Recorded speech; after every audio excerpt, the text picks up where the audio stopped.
Hello, ladies and gentlemen. Welcome to the Benjamin Zulu Show. And today is also an interesting day with a very interesting conversation with Benjamin Zulu. Now, some of us are carrying illusions that we have completely dealt with our exes and our past, only for these kind of people to show up when that breakthrough comes. Today we are talking about what you need to do when those people, when your exes come after you only when you get married. After you've gotten married, that is when they show their ugly heads. How do you deal with that scenario, by the way, Benjamin?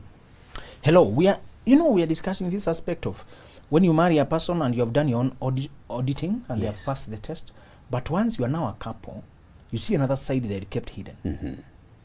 Now, you see, Brahma, even if you are careful, people can craft a way to present themselves. Yeah. And they collude with whoever until you get, there's a side of them you don't see all the way until you commit. Yeah. More so if you're not marrying from your neighborhood. Mm-hmm. There's a guy who came somewhere around our community and married the daughter of a leading witch.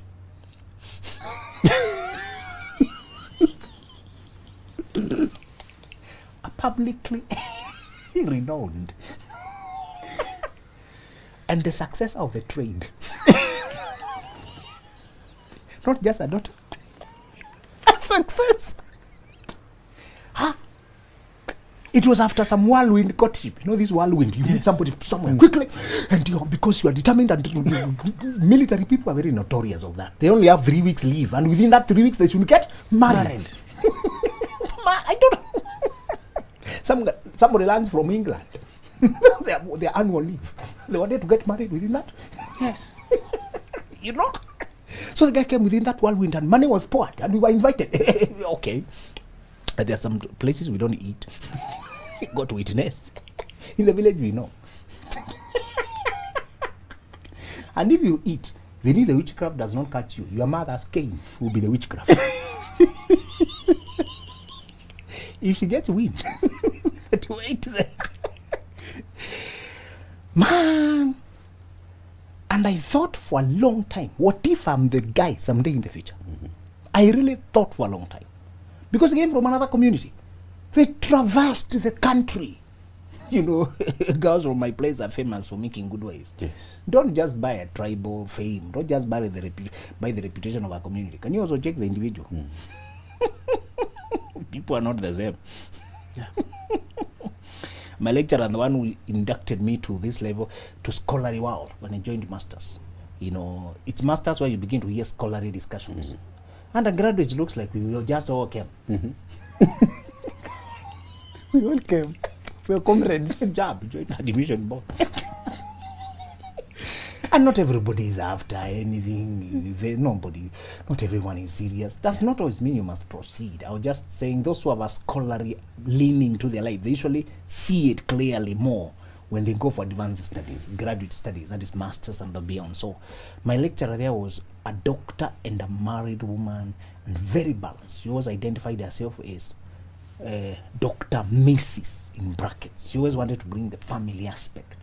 And she was a very balanced Christian, very deeply rooted, but still very free and easygoing. Mm-hmm. I did not find the rigidity of professor or academia, neither. And we would talk. She would challenge me with a lot of philosophical questions. I love philosophy. Mm-hmm. She was the one teaching us the ones of how you mix being an African with being Christian. So one day she would ask me, she would throw in the philosophical questions I like teasing you with. I borrowed them from somewhere. So she would ask me whether an African can be Christian. Mm-hmm. And I felt insulted because I think I'm an African. Are you questioning my Africanism or my Christianity?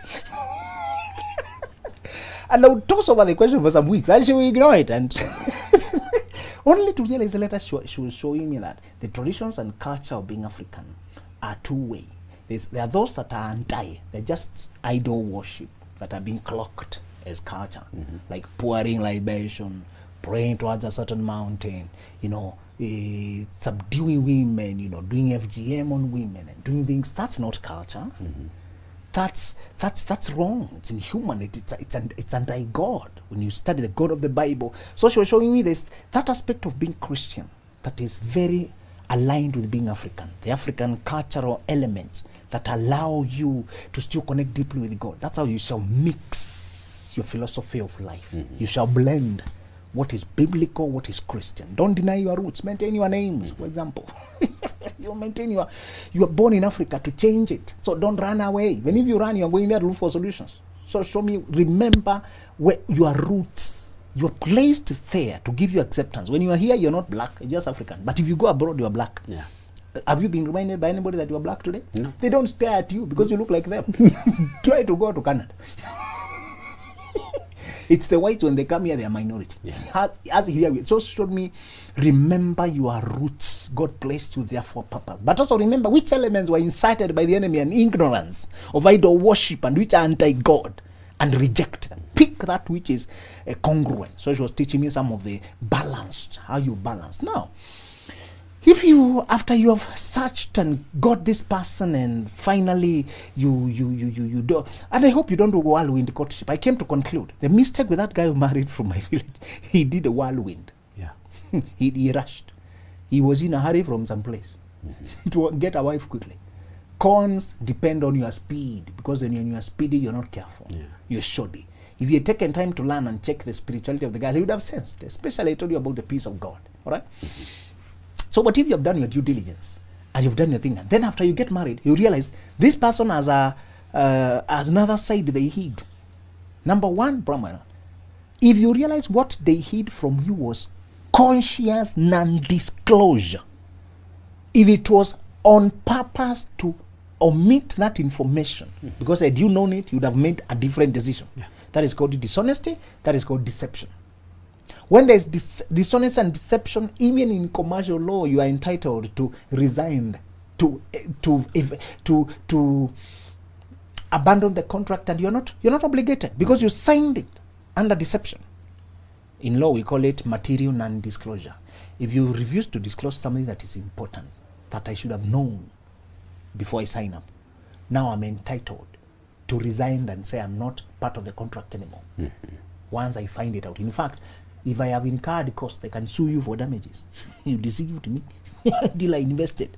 For example, you sell me things when you know the material. I was buying shirts and we had agreed I wanted shirts that are 100% cotton, for example. But you knew very well half of the shirts are only 50% cotton, 50% another material, maybe silk or something, and or nylon or something. And later on, I came to realize you knew. That is deception.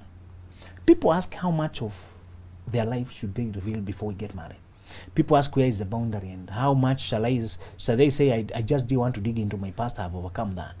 And just because you repented and overcame it, does it mean it's no longer part of your history? And just because I did something, does it mean I have to tell every detail? There's a lot of debate about tell me how much, tell me how much. Some people will try to dig, tell him how many people you slept with. And some people have come up with a standard answer. You always have 2 exes. Guys, I tried to say, you have that boyfriend from high school. She did not go anywhere. And then the one before this one. And those are systems of deception. Don't come up with standardized ways to lie. The problem with the lie is that it makes you not to be free with me, because you're avoiding speaking too much, then you spill the beans of what you're hiding. The guide on how much I should disclose to my partner is what is relevant to my life as it is today. Let me repeat that. I must disclose everything that is relevant to my life as it is today. For example, I have a child that is very relevant today. I used to live with a lady that is relevant today because it affected my reputation. It will embarrass her if she's somewhere and she hears. Do you know that your husband was married? They even call it married. If you lived, brother, cohabiting, people will give them a child to say anything. If you come to learn the woman you are married now, lived with a certain guy for some 2 years in a certain town, and you hear it from strangers, how will you feel? Embarrassed. You look like a fool. But if you already knew, you tell them, I know, so what's the point? You'll be able to answer back and stand up in the situation. All right? You disclose what is bearing to your reputation as it is today, what is bearing to your life as it is today. And if somebody hides that thing, what is the conclusion? That's dishonesty. And you shall not condone it by all means. The problem is, if you continue staying with a lady after she refused to tell you she had a child, They had colluded with the people. She'd hid the child from somewhere, and after you get married, some women bring and say, "This one too is yours." Yeah. You know, that's what they do in some places. When you marry and you settle, they bring another child. This one too is yours. What is the solution? The solution is to say, I did not marry knowing all the facts. I was deceived. And even if you say you continue that marriage, can you trust the person? Can you trust them? Because now you can see they can clearly hide. They can clearly deceive. They can clearly hide important information. That's why people are staying together and they are so insecure, paranoid about each other. They have no business being together. The trust died when a person uncovered a deception. All right? Yeah. The second way people change on you is they'd held back on their flirting, and then you get married, they start flirting again. When we are wooing each other, when you are running after a woman, when you're trying to persuade, when you try, your mind is on her, and every moment on phone, you're the one, she's the one you're chatting. Yeah. Before she came, you were chatting many people, and not many of them were promising, and you were getting disappointed every day. Now, let's explain the process of searching. For those who are new. Before you met this one, who finally is the one, you chatted many others, and it always ended up in a disappointment. Disappointment. Finally, you have one that is working. So there's a lot of excitement and relief. Okay. Yeah. You're not living together, you're dating, so there's a lot of talking on phone, flirting, or you're courting and planning things, and then you finally get married and you're in the same house. So you're no longer talking using the phone. Reality check. Now, you're no longer chatting on phone, you're talking physically. And those days, we were living apart and we look for occasions to come together, to meet over coffee, to talk on video call. Now you're living together and you're looking for occasions to live apart. You're going to work. So it's when you are away, when you can call each other. And probably I told you to always include that in your relationship. I encourage, as much as situation can allow you, live in the same house with a woman. After you live in the same house, even when you're out there, check on each other on phone. Make sure throughout the day you're in touch. Those who cannot live in the same house can only travel to Mombasa, to where the town, where the family is based, to Eldoret over the weekend. Make sure you are in touch. Keep the chemistry alive. Keep the friendship, the connection. Keep the flow on. Don't let there be barriers and silences. So, Brahman, after you start living together, that tendency to chat continues. But now, there are women you had left things hanging when you concentrated on this one. Yeah. They just saw you disappear. You are no longer reaching out. And maybe they also saw that they got wind, that you got married, and they are reaching back to congratulate you. Some people's message is innocent, but their history with you is not. Be careful. It can be simply a congratulations on your wedding message from two people. But with one of those people, the history you have, the emotions and the memories it evokes, you don't start saying thank you. You're supposed to block quickly. Brother, marrying will require you to make uncomfortable decisions to defend and protect the marriage. You know what she's arousing back. Some things you don't need to explain, just take action. You know where you were with that person before you got married. You know who they were to you. You know how far you went. You know what you used to talk about. And the moment you see that message, all those emotions come up. Be honest. You don't need anybody to supervise you, brother. Yeah. I told you about your conscience. You always know which is a risky relationship. And one way to know whether you should not be talking to that person is if you want to hide the conversation, you are uncomfortable, what else might text, you stop some conversation because you know when it goes on, what they might text is unpredictable. Yeah. It was to proper that time, it is improper now. Other people text ambiguous messages. Your wife must be very lucky.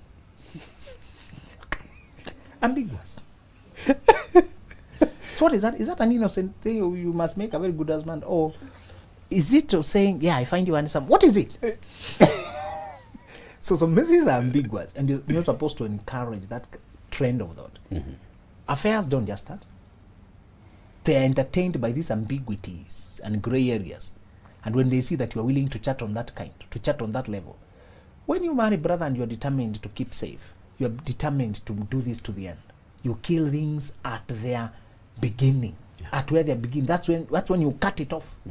And when you have faith in God, He'll always help you to see motives, to read behind the scenes, to see what is happening, to detect some things even before they become anything. For me, the simple criteria is always whether the thing is disturbing or the thing is, looking potentially, you don't need too much to wait until you see. Once you get married, you close off the loopholes before they become big enough for a dog to come in.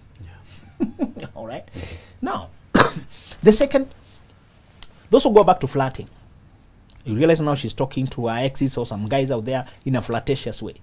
Brahma, I want you to decide that what you are is what you will be given in your marriage. Me, I'm determined. I don't want to flirt with the people, don't entertain people, and I don't expect you to do the same. And if it is too difficult, if I'm asking for too much, there are two things that you need to understand. Getting married is one thing. Staying married is another. Many people wanted the glamour of wedding. They were addicted, obsessed with getting married. They wanted to satisfy a certain existential satisfaction of they got married. But they are not mentally prepared to discipline themselves for marriage. Getting married is one thing. Staying married, brother, is changing your existence, your manners, your conduct. I'm receiving so many questions about flirting. I'm wondering, set your standards before you get married. What you will accept. Even if you're already in now, decide now. Brahma, that element of entertaining the other opposite sex and talking about sex, about romance, calling each other his names, sending pictures, nudes, improper things, and even sometimes hiding the chat, saying I was hiding from you. You don't need to hide from me. You don't need to hide from me. If you are doing it, it's already wrong. Why did you come into union if you're not prepared? I can leave you to that life. So, Brahma, if somebody goes back to cheating, to flirting, remember I told you serial cheating begins with serial flirting. Cheating itself begins also with flirting. People don't just meet and have sex. There's always a prelude. When you notice the prelude, don't let anybody tell you this is just an innocent. That's the build-up. That's how things build up. Entertaining, oh, you're sweet, oh, you're this, oh, the other, oh, I miss. The moment you see that, give them one option. Decide the life you want. I can't live that, and I'll be happily alone. Now, one lady texted me and saying this guy is flirting and going out there, and when we talk, he says he has changed. He has not changed. I find out he's still going. And I asked her one common sense question. What are your options? Primarily, you'll be shocked. How do people think? Now, either I put up with it now and I continue being hurt, or I cheat back. What kind of thinking is this? Don't let the person you marry to change you. Yeah, exactly. Primarily, don't cheat to revenge. And don't sit with that cheating person. You were happier before they came in. Why are they making your life miserable?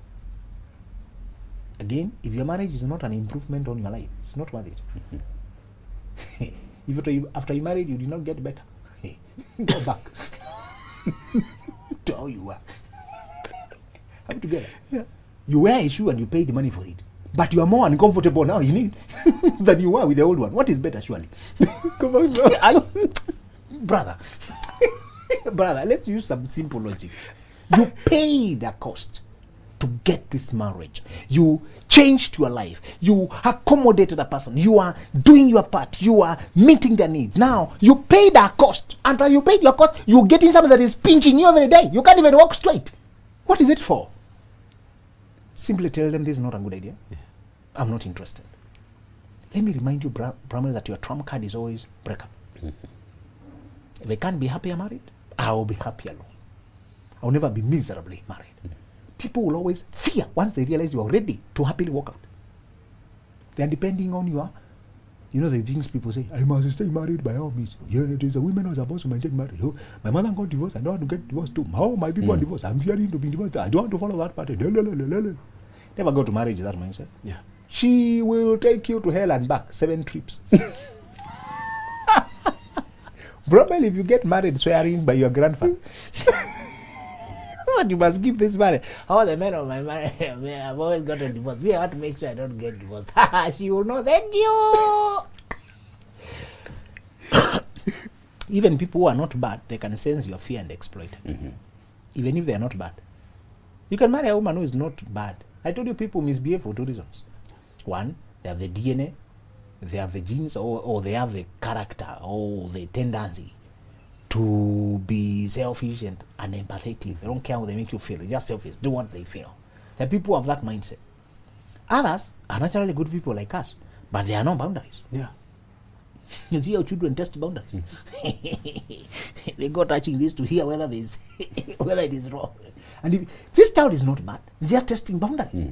So some people can think this is acceptable to you. There is no problem. It's not a big issue because you keep permitting it. Because you decided I'll never divorce. Never swear that I'll never divorce. Just say I will do my best, and I hope you do the same. Marriage takes two to tango. If I do my best and you don't do your best, I can't. And I will not start bringing the history of my grandfather here. I'm dealing with the present as it is. If I end up married for life, I'm happy. That's what I'm trying to do. If I end up that I was not married, I will simply say I was happy. I want to stay married and I was unhappy. Happiness matters more than the status and history. There are no trophies for remaining married. There's no silver jubilee and you're being given how many a trophy. That's nonsense. Don't cite your clan as you get married. Come with a clean slate. Give it your all. Brahma, it's better to aim at being the best father, the best man you can ever be. That's the best aim. That one is in your control, man. That's in your control. Don't say I'll always be a married man. You're forcing an issue and somebody will exploit that. Yeah. You need to remain flexible and say, I'll do my best. I hope that they also do our best. And after you've done your choice, come into the marriage with also an open mind, saying, I hope you're in this together. And I told you to compete with your woman, to build it. And she throws in, you throw in. She's creative, you're creative. Show the way, set the tone. You're the leader, man. Set the tone. Be creative on what she likes. Be creative on where she wants to go. Be creative. Keep moving. Keep trying. Keep changing. Keep doing things. Improve. Add more to the joy, to the connection, to the team effort. Keep that as the energy. But while you are committed, you also know you are not open to sitting there to be abused. All right? Yeah. So if he starts flirting around, it means many times that they are not prepared to remain married. They just wanted a man or a woman. We discussed what to do if you marry a person who simply wanted a man. They were not ready to be a woman. A man who simply wanted a woman, he was not ready to be a husband. We say that if you see a person looking for a wife and he has not done the work to make himself a husband, what does that mean? He's looking for a mother or a sex tool. They're not looking for a wife ready to play the husband. All right. So if they start flirting, because it's a common rampant issue, define what boundaries are to you. Define what is unacceptable. Tell them, for me, it's unacceptable for you to go calling people sweetheart.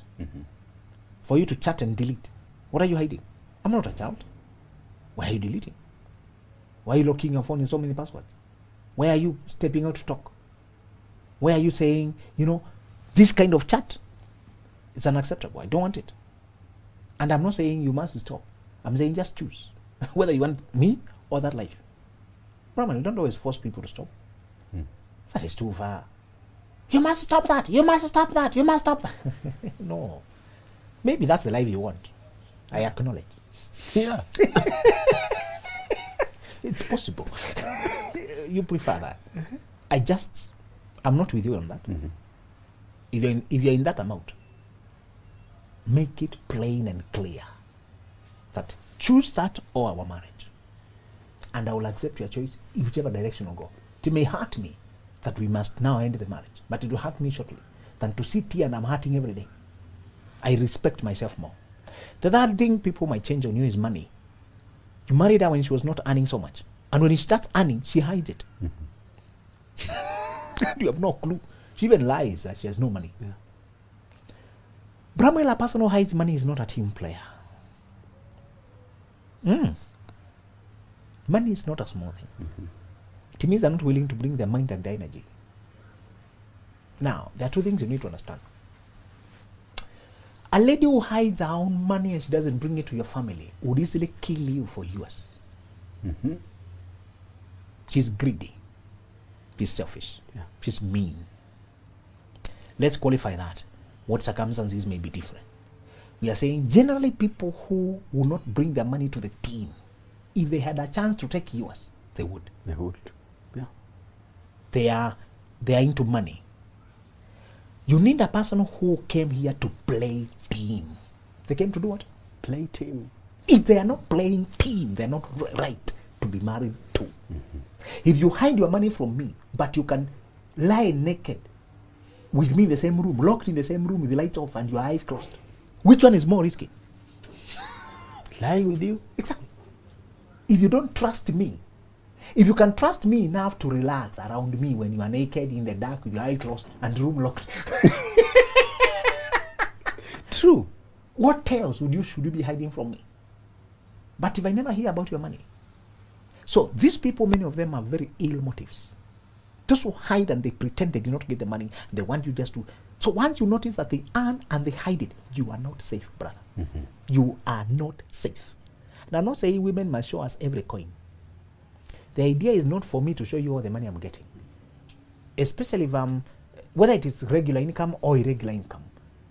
The thing is, can you see me spending on the family as well as you are doing? Are we bringing our money together to advance as a family? I don't need to show you my every coin. Sometimes women keep the emergency kitty. Emergency kitty is a wise thing for nearly all wise women. Remember back in the day when sometimes you have no enough food, you have no enough this or enough that. But if there's an emergency, mom will pull money. And she had no money, but somebody injures their leg, they need money to hospital, mom will get money. Sometimes they borrow from Chama, or sometimes they hidden from some place, and they know that's emergency only, not daily use. That's okay. That does not mean a bad thing. And it's actually a wise thing even for us men to always have emergency kit, so that if you have an emergency, you don't start asking people to give you money to pay for your maternity, woman's maternity, while we there when you end up pregnant. Some things are embarrassing. Can you plan your life? Some guys pretending they have an emergency, and it's maternity. Yeah. How long has this been coming?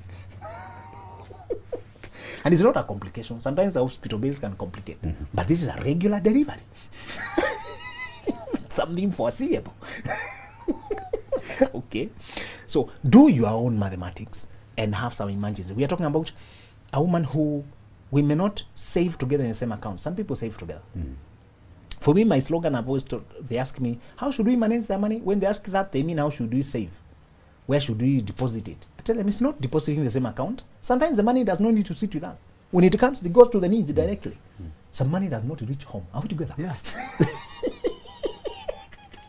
It goes express. From the payer to the payee. You are the earner, but you are not in the matrix. After you get it, direct.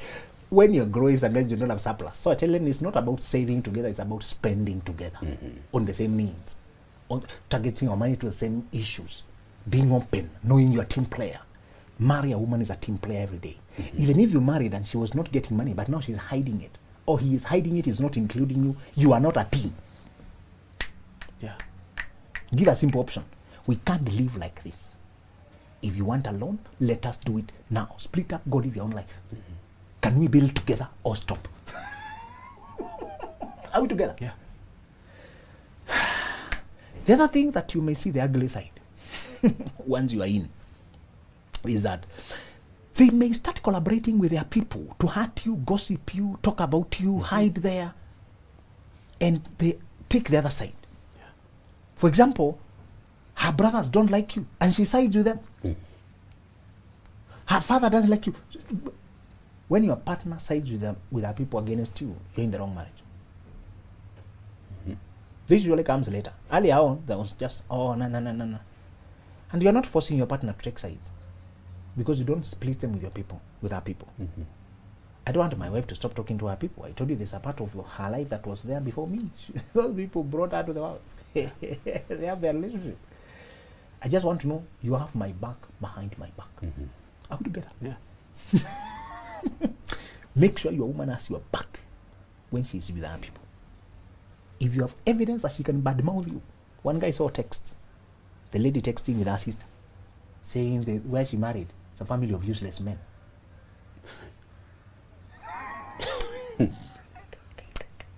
Imagine.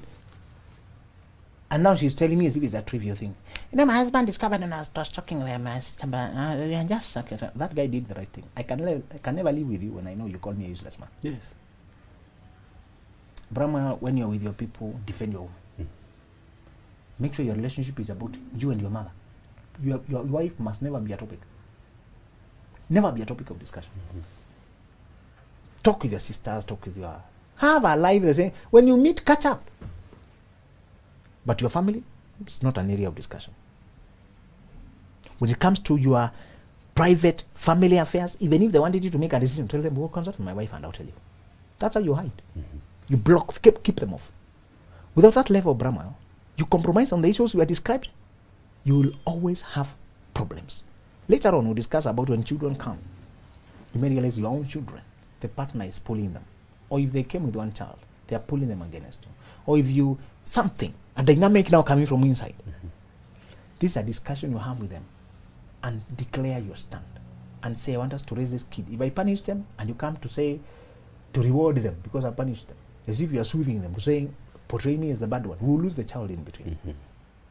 And we need to discuss. Many times parenting is because it's new to us. It's a new it's a new duty that we are not used to. Sometimes people need coaching, sometimes they need counseling to be able to handle it. But many times it's how well you handle it, it's how well you think through, it's how well you declare your standard, what you're aiming at. Yes. I like that. Benjamin, what if what I reveal now that is relevant now actually plays its part then? Now, what I don't reveal comes haunting when we are far away into the deep waters. What happens? Will I be called a liar? If it was not worth revealing that time, but it has come up, we will handle it because there's no dishonesty. If there's no dishonesty, no deception, that's not a problem. I will see that, for example, you had a short relationship with a person that did not have anything. Somewhere in campus, and now the person comes on your social media posting you trash. Yeah. Brahma, why do people run after you once they realize you're doing well, now you're married? It's because before you got married, we were not sure whether you are worth anything. It's a mischievous reason, but it is true. When you're single, nobody's quite sure. Yeah. Some ladies suspect you might be a good guy, but they have no proof. He might as well be a useless fella. Who knows whether he's even straight? So before you get married, there are all manner of speculations about that fella. But once you're married, it's a confirmation that your value, that a person staked their life on you. It's like looking for a job when you already have a job. It's easier than looking for a job when you don't have a job. Yes. The fact that there's an employer who's finding you employable now, it's a good thing. So the fact that there's a lady who's finding you a good guy now, good thing. So some of the exes or people you had brief encounters with, once they hear you are married, they are troubled that they missed a valuable person. What? They went on to have a good life. And then they might still be languishing somewhere. Remind young people we talked about when they date married people. Married people want to date you because they have no future to offer you. But they can see you are nice. But many times I came to realize it's the single people who seduce the married guy. Yes. Because he has been taken care of, polished, and it's a confirmation. He has substance. There's a woman who lives with him. They say, many of those women will say the married man is responsible, he keeps his promise, keeps his word, he pays, because he has that marriage responsibility qualities. The short-sighted one, but there's no future with him. And at the same time, my soulmate cannot be another person's spouse. At the same time, I'm entering into warfare. I'm entering into battles. I'm starting complication I can't manage. So we are saying if it comes up later in life, and it was not out of dishonesty, it was just, there was no prudence in saying it, it was not necessary. But it comes up, we can always handle it. Yes. We can always handle it. There is always a way out, guys. Thank you so much for watching the Benjamin Zulu Show. Till next time.